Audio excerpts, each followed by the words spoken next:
Hello बच्चों, चलिए इस प्रश्न को पढ़ते हैं और समझते हैं कि प्रश्न में हमें क्या बोला गया है। हमें बोला गया है कि समकोणीय अतिपरवलय एक्स वाई बराबर 18 के दीर्घ अक्ष की लंबाई क्या होगी, ये हमसे पूछी गई है। तो इस प्रश्न को हल करने से पहले हम मुख्य अवधारणा को देख लेते हैं। ठीक है, तो मुख्य अवधारणा, तो यहाँ पे अगर हम बात करें तो पहला हम यहाँ पे जो सूत्र का प्रयोग करेंगे वो हमारा, अगर मान लो ए बिंदु का निर्देशांक x1 कॉमा y1 है और बी बिंदु का निर्देशांक x2 कॉमा y2 है। ठीक है, तो हमारा ए बी दूरी सूत्र से क्या होता है, तो वर्गमूल x2 माइनस x1 का वर्ग जोड़ यहाँ पे y2 माइनस y1 का वर्ग। ठीक है, अब यहाँ पे अगर हम सबसे पहले इस प्रश्न को हल करने से पहले अगर हम देखें तो यहाँ पे हम इस प्रश्न को अब चलिए हल करते हैं। तो यहाँ पे समकोणीय अतिपरवलय दिया गया है, समकोणीय अतिपरवलय हमारा कुछ ऐसा बन रहा होगा।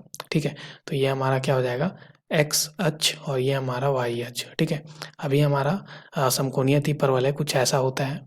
ठीक है, यहाँ पे कुछ ऐसा हमारा बनता है समकोणीय अतिपरवलय। ठीक है, अब अगर हम देखें तो जो हमारा दीर्घ अक्ष की लंबाई हमसे पूछा गया है, तो उससे पहले हम बात करें तो यहाँ पे जो हमारा दीर्घ अक्ष होता है वो हमारा y बराबर एक्स वाले रेखा पर होता है। ठीक है, ये हमारा दीर्घ अक्ष हो गया y बराबर एक्स, इसको हम बोलते हैं। ठीक है, तो y बराबर एक्स हो गया, तो यहाँ पे हमारा जो समकोणीय अतिपरवलय है उसका हमारा यहाँ पे समीकरण दिया गया है एक्स वाई बराबर 18, और जो हमारा दीर्घ अक्ष होगा वो हमारा y बराबर एक्स पे होगा। तो यहाँ पे y बराबर एक्स रख देते हैं, तो ये x गुना एक्स हो जाएगा बराबर 18, यानी कि x का वर्ग हमारा 18 आ गया। तो यहाँ से x क्या आ जाएगा, तो x बन जाएगा प्लस माइनस वर्गमूल 18। ठीक है, तो इसको बोल सकते हैं प्लस माइनस वर्गमूल 18 को क्या बोल सकते हैं, 3 वर्गमूल 2 के बराबर, 3 गुना वर्गमूल 2 के बराबर। ठीक है, ऐसा हम बोल सकते हैं। तो अब अगर यहाँ से हम देखें तो अगर x जो है, अगर हम बात करें x अगर हमारा 3 वर्गमूल 2 होगा तो उस समय y भी हमारा x के बराबर है, इसलिए ये भी 3 वर्गमूल 2 हो जाएगा।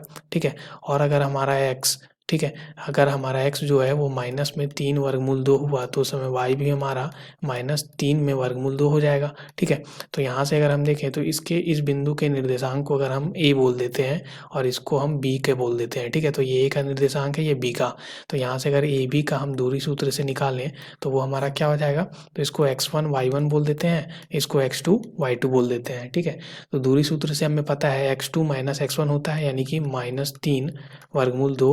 ठीक है, और ये हमारा क्या हो जाएगा यहाँ पे माइनस। ठीक है, यहाँ पे हम लिखते हैं तो ये फिर क्या बन जाएगा हमारा, तो ये बन जाएगा हमारा यहाँ पे माइनस। ठीक है, यहाँ पे हम लिखें तो ये -3 वर्गमूल 2 का वर्ग जोड़ यहाँ पे क्या बन जाएगा, माइनस में 3 वर्गमूल 2 और माइनस में 3 वर्गमूल 2 का वर्ग। ठीक है, ये भी बन गया, तो यहाँ से क्या आ जाएगा, तो 3 और 3 6, तो ये हो जाएगा माइनस में 6 वर्गमूल 2 का वर्ग जोड़ यहाँ पे माइनस में 6 वर्गमूल 2 का वर्ग। ठीक है, तो ये हमारा क्या बन जाएगा यहाँ से, तो ये आ जाएगा हमारा यहाँ से 36 गुना 2 यानी कि 72 जोड़ 72, तो ये आ गया हमारा 144, तो इसका वर्गमूल होता है 12। ठीक है, तो जो दीर्घ अक्ष की लंबाई है वो हमारी ए बी ही होगी।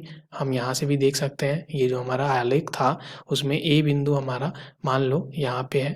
ठीक है, ये ए बिंदु है और ये बी बिंदु है, तो यहाँ पे दीर्घ अक्ष जो होगा वो ए बी की लंबाई ही हो जाएगी। ये दीर्घ अक्ष की लंबाई जो होगी वो ए बी की लंबाई ही होगी। ठीक है, तो यहाँ से हम बोल सकते हैं कि दीर्घ अक्ष हमारा क्या आ रहा, तो यही हमारा दीर्घ अक्ष की लंबाई है। दीर्घ अक्ष की लंबाई, ठीक है, दीर्घ अक्ष की लंबाई कितनी आ रही, तो ये आ रही है हमारी यहाँ पे 12 इकाई।